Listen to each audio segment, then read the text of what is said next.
closely to what was the issue that we were working through, or the challenge in terms of, why don't people connect to us, or what's the feeling from the end users or the customer's perspective. Yeah. So it wasn't I didn't go, that doesn't fit, or I didn't find it presented in an inappropriate way, but just hearing what you said, I think I would agree with those comments, just strengthening how it links to the actual challenge. Yeah. And why that's really important, because they're the end users and customers of the service. Yeah. Which was really good. The Sparkies one of the 3 videos was probably the least engaging in terms of just its visual presentation, because there was less variety, I guess, to it. Right. And I thought maybe some of the things that were put up on the television or screen at the back, we could add a few more changes to that. It was seemed much more like a talking video rather than a visual and speaking video. Yeah. So I don't know whether that was the limitations of the particular template that you were using, but I felt at one stage, I listened to it on my phone initially, and at one stage the sound was quite low, and so I was putting my phone up to my ear before I said on the computer, and I thought, in actual fact, I didn't really, the video presentation didn't add a lot more to it or hold my interest a lot more. Right. So it was just more of a visual thing. Yeah. So, but in terms of content, flow, addressing, what the issue or what the project was, like, these are all just minor parts of that. As the bigger picture, I thought it was fantastic. Okay, correct. That's fantastic. Is there any other comments that other people have about that sort of introduction video, or other things that they just want to loop back on or pull out? Yep, it's Leslie. Just to note that, as time, we've had some creep, and some aspects of that original, over time, things that are clear to us have been lost in translation. And I think the point made by Judy and picked up by Leonie is important, because it was one of the really important findings. And so we need to keep referencing back to how we found that, because Judy's comments at the meeting were about her own heuristics. She was saying, I meet engaged students at graduation events, and of course that's what we do. We find engaged students to come, and engaged students attend, or at the Great Big Thank You. Yes, we do have engaged students, but there are a small slice of the population that we work with, and in fact it was at the graduation events that some of the feedback came. So I think we need to be really clear that we're not saying all students, that we're not saying that this is the experience of everyone, but we're saying that this is a valid finding from some of that research stage, and finding a way to say that both resonates with people and is strong enough, or is powerful enough to counter people's own, experiential heuristics of what they see in experience and what they believe from our own marketing and our internal talk, to put that other view and create it as something valid. I think it is, because otherwise the whole thing, a strong part of what we've done then unravels. Yeah, I would agree with everything you said there. Like the other point that I would make at grad ceremonies, etc., to Leslie's point, we pick students that are going to come and represent themselves and the work we do in a positive light. So that's only a small slice of students. But the other thing that I find interesting is that that's the impressions that they're giving to, say, Judy, but when they were asked privately, there's a different feeling. And sometimes we find that with people or groups of people, they're being polite and generous, and there is a sense of being proud or wanting to give back, or taking that as a great opportunity for themselves. But people don't always share their next level of feeling down, because they might feel it's inappropriate, or they're embarrassed, or they're feeling not grateful. So they might be applying for tertiary scholarship, and it's also that thing that gets hammered into us that you don't bite the hand.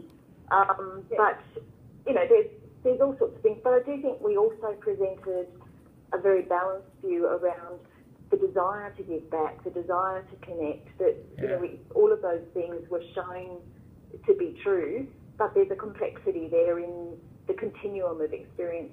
And particularly, I suppose, speaking on behalf of operations, where you're the one that's countering, you know, a principal, and, you know, that was certainly my experience with two principals in the north, that actually advise people not to go to the Smith Family website because they will get upset, or the parent who phones and says, I don't want this, you know, because I've just seen what's on the website, I don't want a scholarship, which is another experience we've had in Tasmania. It, you know, it's something that our teams are dealing with, you know, on a reasonably, you know, regular basis.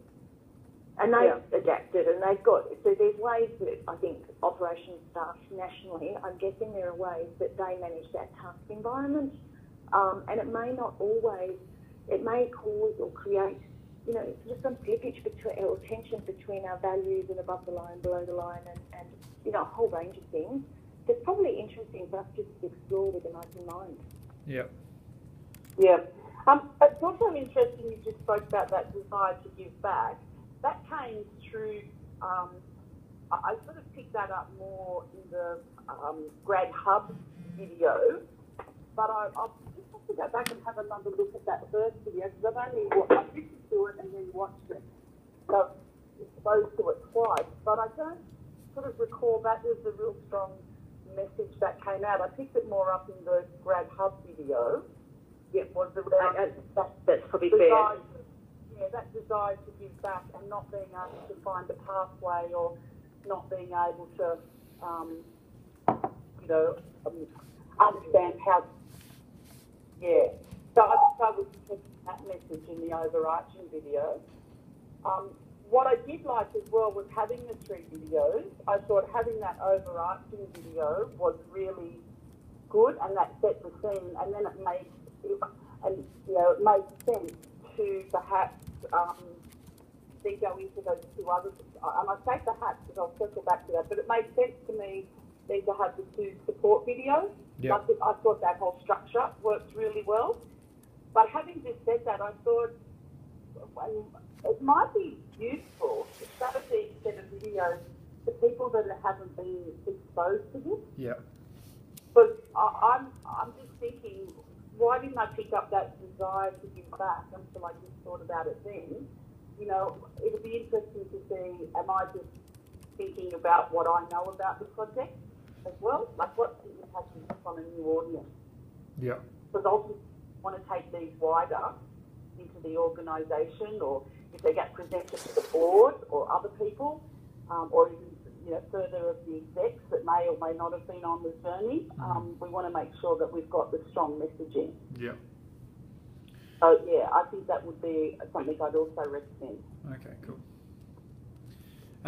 So I might dig into the results of the experiment for the secret agent school that they undertook, which you may have picked up some of the stuff from the video, but the audio was such that you may not have as well. So I've just flicked through those results in that Excel spreadsheet, Leonie.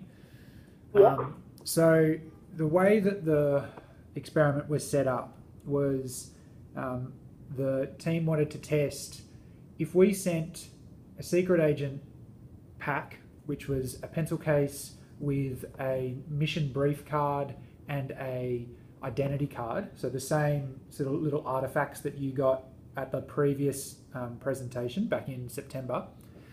And if we provide those to 10 FPCs, and we provide 10 packs to each of those 10 FPCs, how many students will go on and go through the whole process of registration and visiting the website and registration? And it was really to test how much enthusiasm or interest is there from an FPC point of view, and then also what's the enthusiasm from a student point of view, and student and family. So the outcomes of that test were really promising. So of the 10 that we sent the packs to, 9 participated, but 1 didn't receive the pack. So that's essentially 100% of all the FPCs were able to deliver the experiment. And then of the 90 students who received the pack, 79 students used a unique code that was written on their identity card to log on to the website. So there was 79 students out of a possible 90 that went on and completed and logged onto the website, which is at 88%, which is really pretty. We were very pleased with that. And then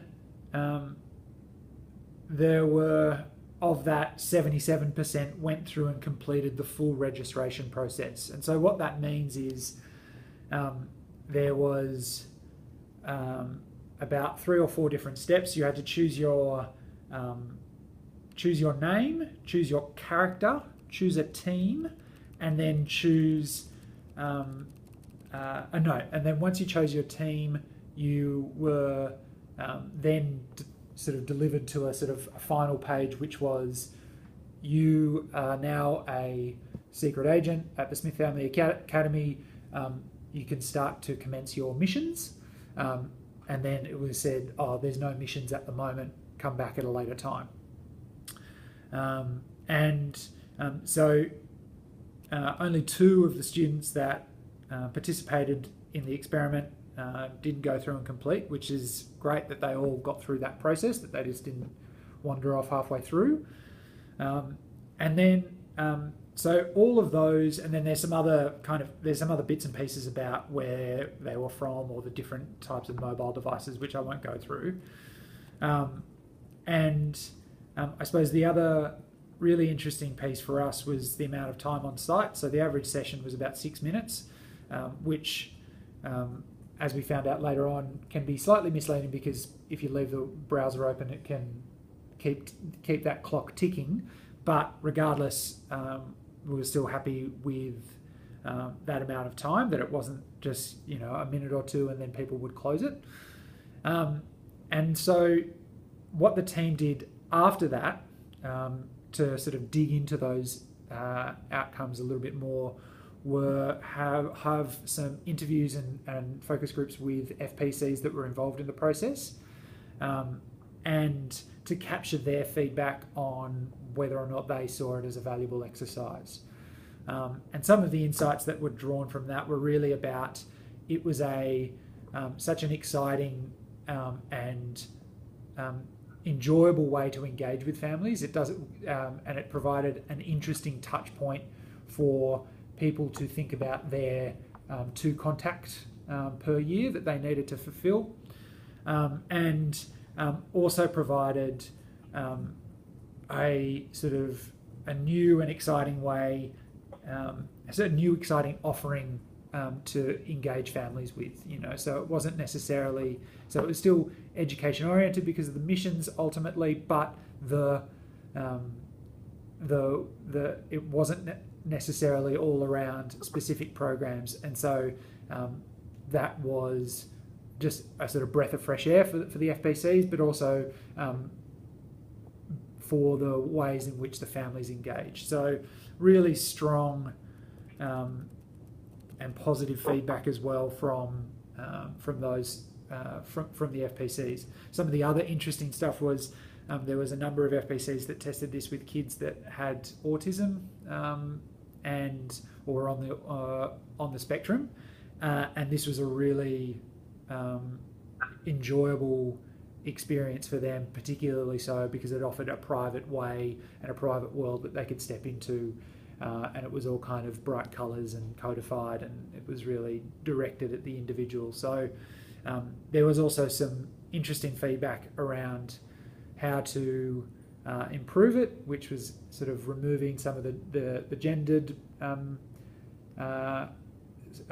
stuff. So that was kind of the reason for using the dog in the video rather than Jürgen, who did the initial video that was the kind of introduction, and some other minor things to kind of tweak and improve that. But really broadly speaking, it was a tidy little experiment that went quite well in terms of the quantitative feedback, and then also the qualitative reviews that were received. So in that regard, it was really promising. In terms of next steps, the team kind of identified that they were pretty eager to sort of do some more testing and experimentation. I don't know how much of that will be feasible in the sort of coming months, but I think, from my mind, the really critical next steps is bringing together that cross-functional group that we discussed, Leonie, to start thinking about how this will work in the organisation. And something that I've just been reflecting on as a bit of a discussion point from, I suppose, the conversation we just had about the sort of the narrative of this piece of work, but also some discussions that we've been having with a fellow from Optus who runs their ventures lab, who we shared some of this information with just to get his feel on it.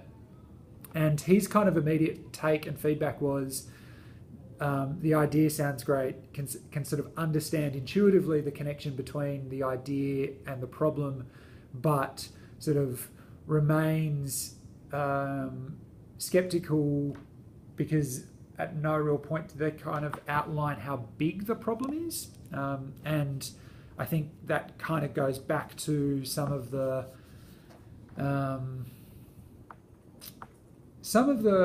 challenges that some people have registered about, oh, well, this is a great solution, but I'm not sure if it's the solution for this challenge.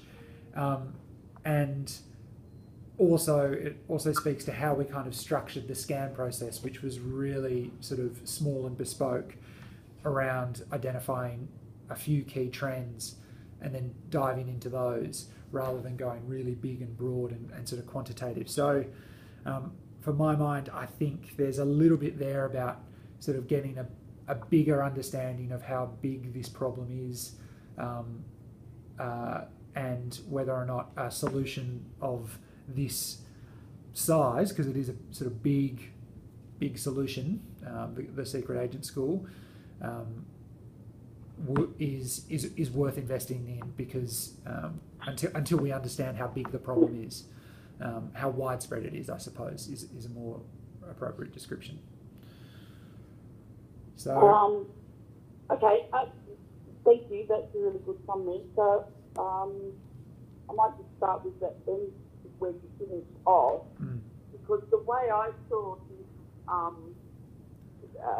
this challenge was not so much of how big the problem is, but how big the opportunity is. Yeah. And talking about it in a strengths-based way. And one of my comments about the video was that I could see that if people weren't closely connected to what the ultimate aim is around having an alumni and having young people connected from an early age to the Smith family and right the way through, then it might just feel a bit more like it's a project that intuitively, as that fellow said, feels good, but how's it linked to bigger pieces of work?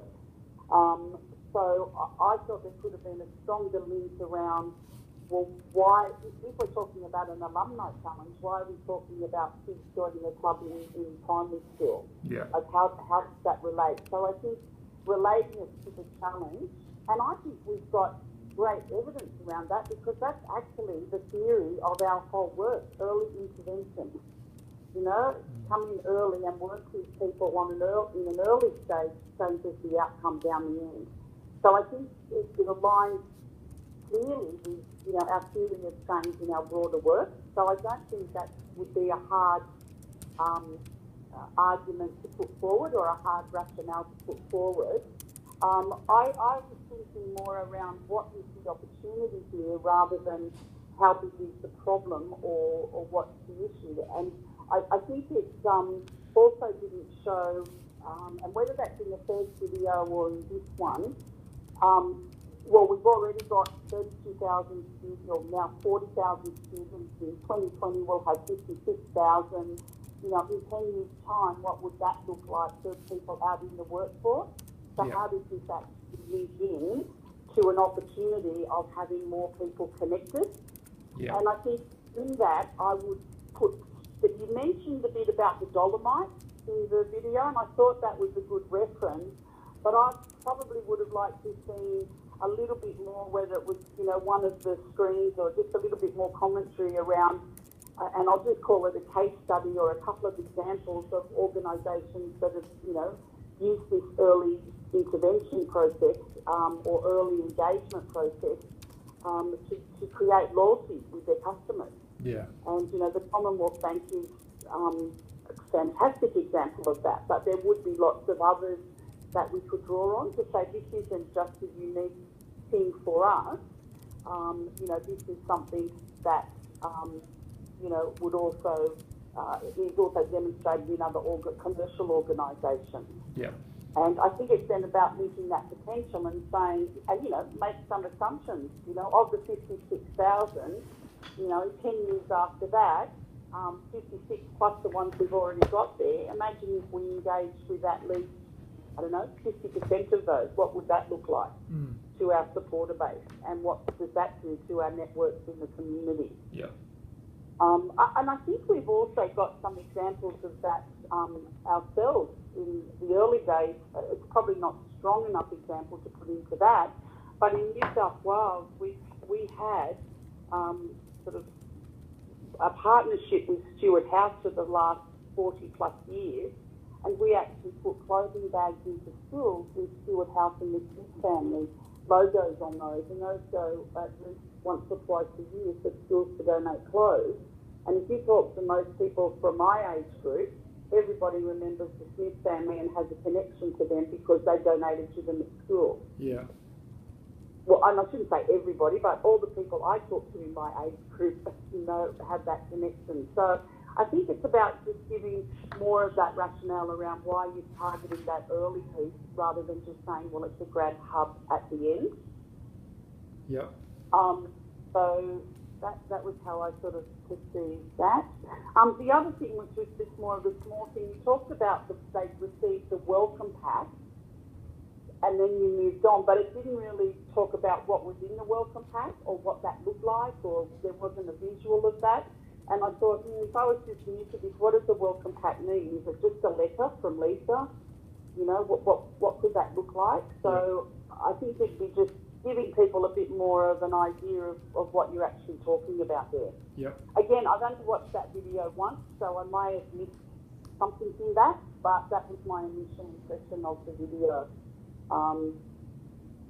Just needed to build that so that I had a sense of, you know, okay, I see what they're doing. Yeah, I get that now. Yep. Rather than I'm not sure what a welcome pack means.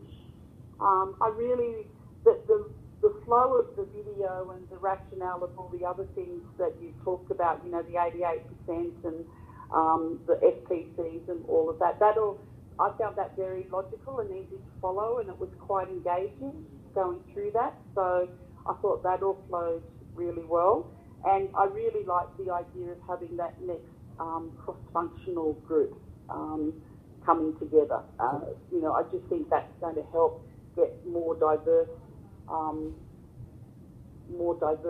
views and start a bit more buy-in. And you know, you may come up with other things you haven't considered, which will allow you to present that at the final presentation for, you know, when it goes to the exec. So, you know, there's less revisiting of work to answer some of those questions. Yeah. When Leslie was speaking, I just thought as well that I don't know whether it would be useful for that team, the next lab or in between labs, to even get some feedback of how some of the operations teams deal with that, those perceptions. Like Leslie was saying, you know, she's had some principals in the north advise people not to look at websites and, you know, engage in how do FPCs counter that? What are the sorts of things they're saying or doing, or what are the strategies they're using? Because I think that's quite valid for a number of reasons. One, it supports the argument that something's happening. Two, FTC does working out their own way of dealing with that. And is that the right message or the wrong message? I don't know, but it would be interesting, I think, to put that as another piece of information to sort of say, well, there is a need that we've got to tackle there. But that was just something that came out of that when Leslie was speaking, rather than the video. Great. Yeah, I think that's a good idea. So that's my feedback on those. Great. Well, I might hand over to the Grad Hub team, which are positively overflowing with members compared to the secret agent school. So, team, is there anyone that wants to dive in?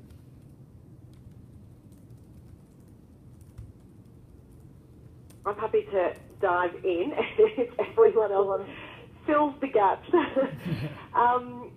So through the experiment phase, we were really testing a couple of things. So one was, how could we engage students in a product that would connect them and make them feel like there was a space that was dedicated specifically for them?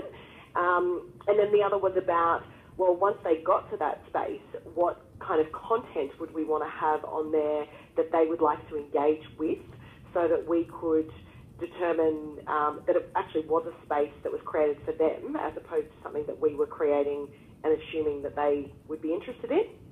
Yes. So we created the Grad Hub website, which you probably saw as part of our last experiment phase. And so we had sent that out to a number of people, and we had, I can't remember the stats off the top of my head, but I think it was about 10% of people went from that communication that we sent and clicked through to the Grad Hub, which was great because it gave us that information really quickly. And one of the things that we did determine was that within the first 24 hours, in all of the communication we sent, we got the greatest take-up rate. So once we kind of passed that 24-hour mark, the communication started to lag. But what we couldn't determine from that is where the content was interesting for former students. So unfortunately, the data that was attached to the website was, we couldn't access that information. So it kind of supported some conversations that we were already starting to have around how do we start to use social media as the platform in which most of these young people that we're working with are already engaged with to facilitate access to our information. So we started to send invites to former students and ask them to join our Facebook group that we very kindly took over from the Young Leaders Network and rebranded it. But that was a really great opportunity for us to engage with the students to find out what kind of information they wanted access to, but also that it was because it would just pop up in as part of their kind of natural habits and their day-to-day interactions with social media. It was helping us understand how do we create the anchor back to the content so that we weren't pushing out notifications all the time. And that was one of the things that we really struggled with in terms of, what we saw was people went to the site initially, but we didn't have any information to determine whether or not they were going back to the site or whether or not they were following through on that information and connecting to the Smith family, like where we had connected it, say, to a volunteering opportunity, or where we had connected it to, some information related to helping them develop their careers. So Facebook really gave us that opportunity to test with the students. And so as we went out to quite a number of students, I think we went out to like 2,000, and we grew our Facebook numbers to 460-ish. And what we found was when we were putting information up there and we were able to ask the students specific questions, they were responding to us in real time. The numbers of students that were interacting with us were very low, but I think the information that we gained from those interactions was really insightful around determining where do we place our energy in creating the content. So the feedback from the students was they were most interested in giving back to the Smith family and careers. Is that correct? Other team members? Yes. Yep. Correct. Excellent. And so then we started to kind of break that down from the really high-level content and understand, well, what part of giving back were they most interested in and what part of careers, would they like to find information out about. So we posted over the 3 days and towards the end of the experiment, we posted a number of opportunities for students. And so one was about, you could give back to the Smith family through volunteering, or you could give back to the Smith family through kind of financial giving. And so the volunteering component had the highest number of likes and also feedback. So there was a couple of students that we spoke to in private message where we were asking them, when you think about give back, what are the things that you're really interested in? And one person talked about, that their experience with the Smith family was a really great experience, and they would, when they're able, like to sponsor a child and give another child the same experience, which is consistent messaging that we've heard throughout the journey. And the other one was that they would like to volunteer as an opportunity to give back, some of their time. So we weren't able to get too much further down the path because of time, but I think in terms of that give back space, it's certainly demonstrating that there's potential there, and it's an area that former students are interested in exploring with us.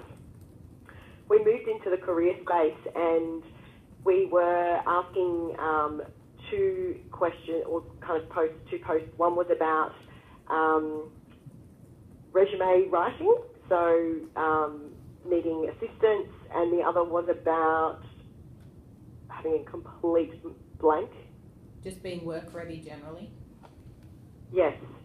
And so those posts again gave us feedback from students.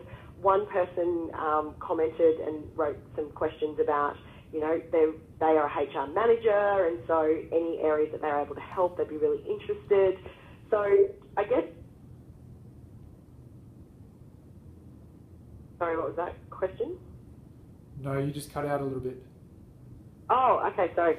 One of the questions that someone had posted onto that, one of those posts was letting us know that they were a HR manager and could they help us or provide information to former students. So, I think, as I said, information was really coming from a very small number of people, but the insights were great in terms of helping us understand where we needed to place our efforts. One of the things that we took away from that experiment was, in thinking about the next stages, was it's really hard to drive activity in social media over 3 days and gather the kind of information that will tell us whether or not students will come back. So that's definitely an unanswered question. And what we were able to gain in terms of the insights was interest in those areas, but we didn't get any information to help us understand the engagement level. So whether or not students would actually go and volunteer, or whether they would engage in a post related to careers. So over we kind of talked about as a team to say that before the next lab, we probably need to do like a bit of a social media blitz and try to push out consistently, consistent posts, so that we are able to see whether or not the rate of students joining the Facebook page increases, whether or not they comment or like multiple posts, how many people are responding or, messaging us. Are people actually starting to put their own questions on there, so that it's not just all being driven by the Smith family? That was kind of some of the insights. We did get to ask one of the students whether or not they felt that this site was something that they were interested in, and they said that this is the only place that they get information about the Smith family. So they thought that this was, you know, a good space for that information to be kept. Anything else, team members, you want to add to my update? Congratulations, that was very comprehensive. I think I don't have... I could probably... Oh, sorry, Kate, you go. I was just going to say, I think it's probably worth raising with you as the project sponsor, Leonie, that there's probably a little bit of work to be done more broadly on when we do these sort of fast-moving experiments and have to change quite quickly or adapt to circumstances that are raised within the 3 days. We don't always do, you know, the full change management and consult with people that we would normally consult with. And so what happened a couple of weeks after the lab, last week I guess, Pfizer raised with me that they have a policy which we weren't aware of, not to use the Smith family name in the name of Facebook groups. And so we've had a meeting with her. I had a meeting with her yesterday, and we've sort of come to, I think, a fair place in terms of agreeing to keep the name of the group as it is, because it's important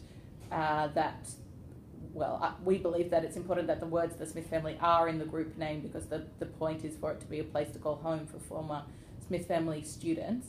I think the tricky thing is then managing the risks. So we've sort of agreed to do some ongoing monitoring of the Facebook group. It is a closed group, and you can only join if you're sort of accepted into the group by an admin. But I just want to make sure you're aware of it in case it gets raised with you separately. I don't think it's a huge issue, but Dom and I have just talked a little bit about how do we, with an organisation that emphasises so much the sort of long lead up to things, to make sure we do appropriate change management. How does that sit with this faster paced experiment? And I think there's definitely a middle ground, but I just think we haven't told everyone what the middle ground is yet necessarily. Yeah. Oh, thank you for raising that, Kate. I'm pretty comfortable about that, because that, just to be clear, you were using the existing Facebook group that was set up for the Young Leaders Network. That's right, yes. Yeah, so that already had a name. It wasn't like you created something that had was brand new, or you used the logo in a different way to experiment whether people responded to it differently. You know, that would be quite extreme, and you use something different. So I'm quite comfortable that you are already using that, and it is a closed forum. But it's probably a good lesson for just the Sparky teams more broadly around your point. How do we move in a much more agile way and quick way, and what are the boundaries of what we can experiment with and not? And that's probably more a learning for the whole innovation process, rather than, you know, this individual project or even this piece of work. But I feel quite comfortable, and also that it is a closed group. You're going more broadly, but thank you. I appreciate that heads up, and I think that's something to worth to think about more broadly once the whole project's over. What are some of the learnings out of the project? Okay. Right, for some feedback then from me, or is there other things that you want to add? Yep. Look, it's Leslie. I just quickly wanted to add that there's been a couple of comments around methodology, and Dom, I would agree that at times methodology's got pretty shaky, but that's, you know, part and parcel of the process, and certainly we've provided feedback, and you've had your own observations and clearly some external input. But probably just on that point too, around, you know, how do we work this in when it's not necessarily congruent with policy or current pace of the way we manage change, or the way we even think about who we are as an organisation. Because there were a couple of things that came up for me as they went by the saying, we don't do this as a Smith family, and that's fine, but we need to have some kind of connection on that. But also at the presentation, just picking up on that very rapid response that Wendy gave around, I don't know whether others picked this up, but around the website. And she said, well, that's not going to change in a really quite, and I'm not having a go at her at all, I really respect Wendy, but it's just mindset stuff. So we were talking about, I think it was about the reaction that, families and preschool can have, and her reaction to that first video. And I think that's why we need to actually be clear and compelling, because it's not so much whether it is or isn't going to change, it's just whether the discussion is going to be had and whether people are open to considering the work that comes out of this. Yep. So it's just another point that I want to make, because I am going to have to go on the dot at about 10:28. So I've got another meeting that I'm reading for the team at Tassie to go over. Okay. But I would certainly agree with that. And I think it would be fantastic at the end of this whole project to do that kind of project review of what has the learning been, what are the things that have worked really well, or the challenges, or what are some ways of improving the whole process within that. And some of that, and this is something that I've been talking to Dom about constantly, is how do we bring other people on the journey along the way, and what's the best way to do that and the best methodology to do that. Because sometimes if we have very set ideas, and we all have them, I'm not saying to anyone in particular, around, well, this is the way we're heading, or this is the way that we're going, and we have it slower pace, the organisation, that can be quite challenging if something disruptive comes in. So I think, how do we think about bringing new ideas in and people coming along that journey along the way, or just giving exposure to the Sparky group more broadly as to what they're doing and why they're doing it, and what are some of the things that could be happening, so people don't get concerned that things are moving quickly or rapidly. But as I said, I think that's a more broader discussion at the end of the project, rather than just specifically for this one piece of the project. But in terms of the feedback and in terms of the video was great. It was really engaging. I found that was really clear on what you were trying to achieve. However, since you've just given me the verbal feedback, I hadn't realised that you had engaged so thoroughly with the Facebook link, and that you were engaging in real time with the Facebook page from the video. Sorry, Leonie, I should have jumped in there. Just to let you know, there are actually three slides missing from the deck. We didn't have time to complete it. Two of those relate to the Facebook work and the Facebook findings. And I should have get that straight up. So that's on our to-do list in January. So there's two decks around the engagement with Facebook, one with the engagement, one around the data that we collected from that. And there's another slide, I've got it on a scrap of paper that came out of, we always scroll on great big cardboard, which I brought back with me, but there's 3 slides to go into that, so I just didn't get it to it before now. Well, that was good, because what you're actually telling me there, I was like, wow, that's really interesting, and I think really impressive that you're able to take something that that's existing and repurpose it and use it in a very constructive way to get some feedback information and to test some concepts out. So I thought that was fantastic that you've been able to do that, albeit some of the bumps that Kate raised around just the Pfizer's feedback on having the group. But I thought that part of it was very clear and quite innovative. I really liked the way that you were getting the real-time engagement with the students and real-time feedback. And what led my thinking when I was listening to you, Jordana, was perhaps I was thinking, well, how do you use that in between sessions? And then you started to say, well, this is what we're going to do in between sessions. So I thought that was another really good thing to put into the text, to say, we're going to use this between the next sessions.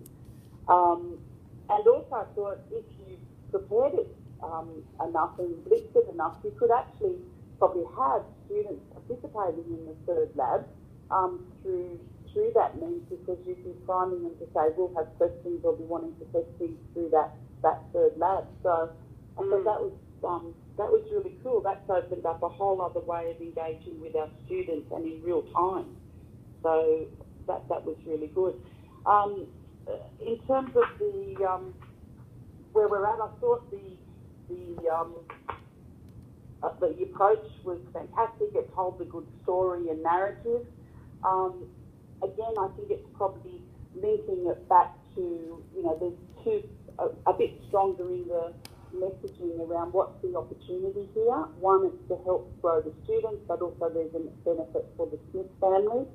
And I like the slide at the graduation where it was like, see you, bye. But then I thought for a new audience, you could probably make that a little bit stronger in the messaging, that suddenly we supported this student and then there's nothing. And nothing for the student, and it's also a missed opportunity for us. So I wasn't sure whether I just knew what you were saying because I'm engaged with the project and the project sponsor, and that's why I think even between labs, just showing those messages and those videos to a group of people that haven't been involved in getting their responses might give you some insight into the work you're doing, but I think that part is also around how you position it, what's the message at the end, or that you then presenting to the exec board, general managers, others, PMP, whoever it might be, so that people get that clear message and they're taken on that journey. Because I think that's still an important part, particularly of this first group of Sparkies, because to everyone's point, or the points that have been raised so far, in terms of we're talking about Pfizer not being aware of what we were doing and how that was going, you're kind of breaking new ground all the way. And so I'm really consciously want to be taking people on that journey and giving exposure to the Sparky group so people are understanding what's happening and can see that, okay, we might be making a recommendation for the website to change, and let's just at least have that conversation and, not just get it locked off at the end because we haven't taken people on a journey or we haven't created a clear argument around that. So I think that whole final pitch is really critical to the next step. Cool. But overall, I think it was good. I think in that whole bit about having a HR manager and that person wanting to feedback and feedback into the career section, that's really quite exciting, and other ways that people can engage that we haven't even thought of now. It's also the thing that I thought as well is that this is an opportunity to find new ways and other ways of people to engage once they're past the graduation. It was very clear that the two areas that you talked about, the career options and being work ready and all of that slide was very clear and that part of the message was very clear. But I think it could also enhance to say this is just the vehicle that we could find more and different ways for people to engage with us. So not limit this just to our current model or our current system. And I think that example of the HR manager was a great example that other things could bubble out of this once we've got the framework in place. Yeah. So we're not creating the framework to support our existing work. We're creating the framework to create opportunity for us to do things in a very different way that we may not even have thought of. Yeah. So Leonie, I just wanted to make sure. So there was, at the end of the video there was an actual proposal for getting I think what they termed a social media intern or something in for a month or 4 to 6 weeks or so in the lead up to the next lab. Which... Okay, I haven't picked that up specifically, but as I said, I just watched them once. Yeah. But I'd be really happy to support that. Yeah. And we might be able to get some funding for that. Yeah, the Spark program has funding for it, so... okay. Yeah, as long as we can just make sure it fits within the envelope that we have. So I can pick that up with you maybe early next year and nail that down. Yeah, that's fine. I would be really supportive of that. And that's probably one of those really good examples of thinking, well, who are the stakeholders in this? And obviously that would be Reese and her team. Yep. And how does back to them because this role is coming in to do some very specific work that's innovation. Yep. But you'd want that tied to our current media team because it's connected to their work, but you wouldn't want it anchored down by our current policies and processes. Yep. So let's chat about the best way to do that in the new year. Yep. Great. Okay. Okay. But yeah, happy. That's a really good, a good outcome. Yep. So glad we said the new year and not in the next 3 days. Well, what are you doing Friday, Jordan? For half an hour? Yeah. Sure, just whip that up. Yeah. So, just on that though, you guys are coming back together in February, is that right? Yes. Yes. So does this social media person need to be doing work before then, or will their work be guided by work coming out of the February meeting, or do you want them to do work before February? Before Feb. So Okay. So yeah. So it would. are you in the office this week, Don? Last day today. So I'm free today if you've got time for a call. I'm not sure about today, but when are you back? On the 9th or so, or 10th. Okay, that's me too. I'm off on Friday until the 10th. Cool. But I need to dial out. Bye. Okay, bye. Can I just ask you to see Dan about whether we can get a meeting as soon as we're both back? Yep. Because I'm quite conscious that It'll drift. Yeah. we would want to get that happening quickly if you need somebody to do some work before then. Yep. And if there's more of a brief of what you guys are thinking you want this person to do, if you can get that to me today, I'll at least have an initial conversation with Reece. Okay. Cool. And that, unless you want to, Dom, either way, I don't mind, but I'll be in tomorrow. Yep. And if at least plant the seed for her to know this is coming in January, she'll have some time to think about what that might Yeah. Great. look like as well. Yeah, I can put something down on paper today. That's fine. Okay, that's fantastic. Great. All right. Thank you. All right. Thanks so much, everyone. Thanks, everyone. Thank you, Talk to you in the new year. Have a great Christmas. Yes, too. you too. Bye. Ciao. Everyone. Bye.